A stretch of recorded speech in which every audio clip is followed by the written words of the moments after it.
Hey everybody, I'm Cheryl Swift, Duchess of Rock and Roll. I'm here today in lovely Chicago. We are at Uncommon Ground and I'm here with none other than Daniel Donato. Daniel Donato, everyone. So I saw that Chris Shiflett was playing the show, and then I saw that you were going to be the opener, and then I booked a hotel. Whoa, Yeah. really? Yes. Oh, wow, are you serious? Yeah. That's so kind. I was like, we're going to go, because I know Daniel, and I love Chris, and I love you. Wow, thank you. I was thinking, I was on the way up here with my daughter, and I was thinking, I think the first time we met, you were in St. Louis with the Wild Feathers, and What venue is that called? we were at Great Old Rock House. Old Rock House is the name. It's one of my favorite. Shout out to Old Rock House and John Metz. John Metzy is a really great friend of mine, and he takes care of all the musicians who come through, and I really appreciate him. John Metz, okay. Yeah, he would have been who you would have been dealing with there at Old Rock House. But here's what's so cool about you. I had heard about you for a couple years before I met you about 3 years ago. Oh, wow, okay. And I had gotten all these calls, you got to see this kid from Nashville. And then you stepped on stage. And I was like, that's the kid. Oh, wow. Because how old are you now? 23 years old. So you were either 19 or 20, I think, when I met you. Probably. So tell me how you get to be 23 and have the experience in life you've already had. How? How did this happen? Many chains of events, all starting when I was about 14 years old. So we're coming up on a decade of a chain of events, which is a wild I thing. know. I'm like, you're so young to me, but you have a decade of experience. I do. I really do. Which I'm very all about expanding and wanting to get to the next level. Right. Which I think is how like the answer to your question is. It's just like one thing leads to the next, and all of a sudden we're here today in Chicago, which is a pretty beautiful orchestration of events. Yes, I agree. The other thing is that I know that we have a love of Sturgill. Oh yeah. Okay. There are few people on the planet who stir my soul and my psyche as Sturgill does. Oh yeah. And I think that you and I feel the same about this. I think so. I remember last time we talked, I think we had talked about a Sturgill show, and that was the only show I've ever seen. I've only seen him play once. I've actually seen him play a couple times before. It was like after he released Men of Modern Sounds. Saw him years ago at the 5 Spot, small national. Oh, event. yeah. And at Roberts. He was playing Roberts one time with a trio. No one knew him. It was under Sunday Valley. Sunday Valley. Oh, with Kevin Black, my friend Kevin Black. Yeah. Daddy played in Sunday Valley with Kevin's the Sturgill. man. Kevin Black is one of the sweetest, most talented guys that I know out of Nashville. Yeah. He's been so nice and kind to me over the last few years because I met him through Sturgill, and then now he's playing with Margot. Yeah. So I get to see him often, and when I'll run into him at a show here and there. And when he played with Margot in St. Louis, he came out to say hello to me. So I just think he's a really great guy, and he's so talented. And that's the thing about someone like Sturgill. All these people have come in contact, and you've met them, and like. Haven't met Sturgill. I've only spoken to him. I'm sorry, we'll edit that. I'd like to meet him though. I will. I know. I met him one time. Yeah. By accident. We took my daughter after a show to show her the venue. And my husband goes, get out of the car. Get out of the freaking car. And I go, what's your problem? And I turn and Sturgill is looking in my window of my car being funny. Because we pulled up to show my daughter the venue is outside. It's actually the night I saw Cody Jinks the first time and fell in love with him. He opened for Sturgill in Kansas City 3 years ago this summer. I think it was like 3 years ago last week. Good for Cody. He just released an album today. I know. It's really good. I like Lifers a lot. I like the whole record. I listened to it twice. And your buddy Paul, I think, is a co-writer. Is he a co-writer of one of the songs on Lifers, or is he 2 songs? 2? Which 2? Or do you know which 2? Yeah, I do. Let me just tell you something about this album and his friend Paul. He's just so talented. Paul? Yes. Oh yeah, absolutely, without question. Paul's one of the most talented musicians I've ever worked with. And you've been touring, right, with Paul Coffin? Yeah, with Paul. We haven't been touring. He hasn't. I'm not doing the summer tour with him this year. Just recently I'm going to cut back on touring with him, but we just did a whole year's worth of touring. Yes. With him. which you don't just do, but it's been a year. Right. Some recording and just life adventures with Paul. Last summer I was at Tumbleweed and Paul comes off stage and Daniel walks over to me. I go, Daniel, what are you doing here? And you were like, I'm with Paul. And I turned to Paul. I'm like, don't get rid of him. And he's like, okay. Yeah. And I just saw him Saturday night. Yeah. And he was like, Cheryl, how are you? I was like, you remember me? And he's like, I do. So you've had all these great influences in your music. And I've really never, ever seen anyone play guitar like you. I'm mesmerized by your playing. Are you formally trained? No. Self-taught, aren't you? Yeah. I don't know if there's formal training for guitar anymore, if you think about it. The person I know who's by far the most trained musician, the application of formal training doesn't fit. You're right. No one I know who's like on the big stage is like, I went to so-and-so school. They're just good at what they do. Yeah, exactly. Yes. Because you've been playing since you were 14? 12, and then 14 I started trying to make money at it. Started playing. Did you do the circuit down in Nashville? Did you do Broadway? Oh, yeah. Hundreds and hundreds of shows. Probably thousands. I think that's how I heard about you. Yeah. Because you must have.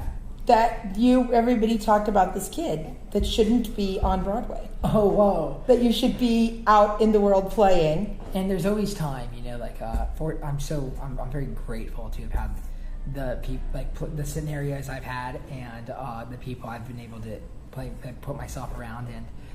There's always more time, Right. If you play your cards right. So not playing Broadway is a fantastic thing. Right.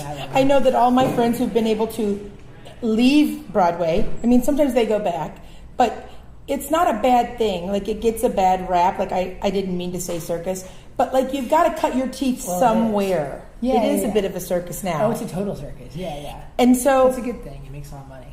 But some of the people who played Roberts and Layla's and Tootsie's, like, they're famous people that we all hang out with now on the weekends. Yeah. So it's not like you said, you have to pay your dues. Mm-hmm. And you've paid a few dues. Yeah, absolutely. In full. So the tour with Paul has been good. So now you have an EP out, right? Yeah. Tell me about that. Just 3 songs. I have another one coming out this year. Oh, great. Basically just an introductory to I wanted people to know that I don't play just guitar. And it took me a while to write the songs that I thought would be formal enough of a handshake for people to realize, like, you can understand who I am if you listen to the EP in some sense, right? So, like, however tall I am, I'm still, like, there's, like, still, like, 2 feet I'm still figuring out. You know what I mean? Right. So it's, like, it's going to take time to release something that I feel just as proud of as I do my guitar contributions. But the EP Modern Machine, you can go listen to it anywhere. Okay. Slight plug. We'll take the plug. We can do the fade. Where it's like on a talk show where, like, Daniel Donato, EP Modern Machine, then, like, fade in. Right. I don't have it, but you know what? Hey, everybody. We're going to break now. No, I'm just kidding. It's QVC style. You can now stream. It's across the bottom of this. And there'll be another one coming in the other direction. Now on Tidal. Oh, that's so funny. So now tonight, we're here in Chicago, and you're opening for Chris Shiflett. Yeah. Which I would say is a pretty cool gig. Yeah. Because if you say it's not, we're gonna have a problem. I think it's crazy. Chris is the nicest guy. He really is. He really always has been so nice and respectful to me and so friendly. I've never seen him. I've seen him not. How do I say this? Yeah. I've never seen him not be that way to anyone. Yeah, and that's admirable. Given that he's in one of the biggest bands in the world. In the history of this planet, Yeah, he's pretty extraordinary. I met him about a year and a half ago at Grimey's. He was doing an in-store and no one would help him.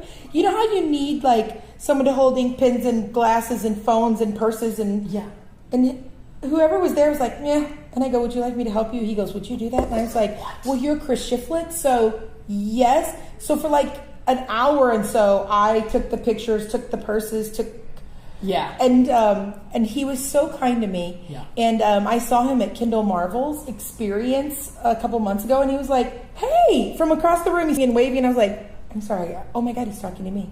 So tonight, we'll see if he remembers me. Who knows if he will or not. Surely he will, yeah. So how did you get the call for this gig? Are you friends with Chris in, like, real life? Yeah. Okay. Chris saw me play at Roberts years ago when I think the Foo Fighters were doing Sonic Highways, the infamous HBO special. Which I love how you whispered it to finish it. Yeah, like, oh my god, I love them. So he came. He's a fan of country western music. Yes. I'm a fan of country western music. So and we're both guitar players. So it was a natural meeting. We've kept in touch since then, and I'm just such a fan of his. I saw that he posted that he was doing some solo shows, and I was already playing some venues that he's playing, and I just texted him and asked him who was opening up for this show, and he asked if I wanted to play. Very that simple. I just wanted to drive up to Chicago. I just drove up by myself and listened to Neil Young all day and just go open up for Chris. It's beautiful. We had a Cody Jinks Lifers album and both of Chris's albums days coming up. Like that was our soundtrack for 5 hours was Chris, Cody. Yeah. Maybe some record company. Somebody else was in there. Yeah. But there was American Aquarium's new album. Yeah. I like that record. Yeah, like the first That song. BJ Barnum. Was it World's on The Fire? World is on Fire. Yeah, it's my favorite song off That man that. and his lyrics. Yeah, he's a lyricist for He sure. is a lyricist, and he just toured with my friend Travis Meadows for a few shows. I love Travis. So do I. Another lyricist. Oh, He's a- I fall for those lyricists, man. Yeah, man. Because I like how- I like when it touches my soul in unexpected ways, and every time I listen, I hear something different. Oh yeah, sincerely. Especially if you listen to Jason Isbell, you'll be listening to a record for a couple of years, And then, it'll be wait, what? yeah. Like just the other day, I was listening to a Southeastern song. I forget which one, and I just now realized what he was talking about. And the record is 4 years old, Right. And I've listened to the record, at least monthly. I'm still unpackaging the Nashville Sound. Yeah. That album is so intense lyrically. Yeah. I would be a dream to interview Jason. I hope to someday, but he doesn't waste even a syllable, an and, or the. Everything is poignant. Everything has meaning. I'm mesmerized by all this great talent that we have around us. Yeah, And you get to swim in it. I interview them, but you swim in it. Yeah, swimming. That's great. I do, man. It's wonderful. I'm very lucky. I want to Yes. just swim more. I want to Yes. stand the bowl. Well, I'm super excited that we finally got to get caught up. I mean, we've seen each other over the years many times with different artists, and it's always like, oh, hey Daniel, hey Cheryl, okay, someday I have your little clear card and everything. Yeah. I still have that, but we can find information about you. Give them your socials. Everywhere. Instagram, Daniel Donato. Facebook, Daniel Donato. Don't do Twitter. Can't do it. MySpace, Daniel Donato.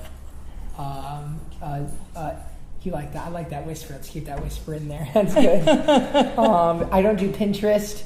I do Musically. I like Musically. Okay. And all the streaming sites, everything. And then YouTube, of course. Right. YouTube. Google. There's a lot of Daniel Donato videos of the Yeah. people who love your music out there. And, probably an app one day.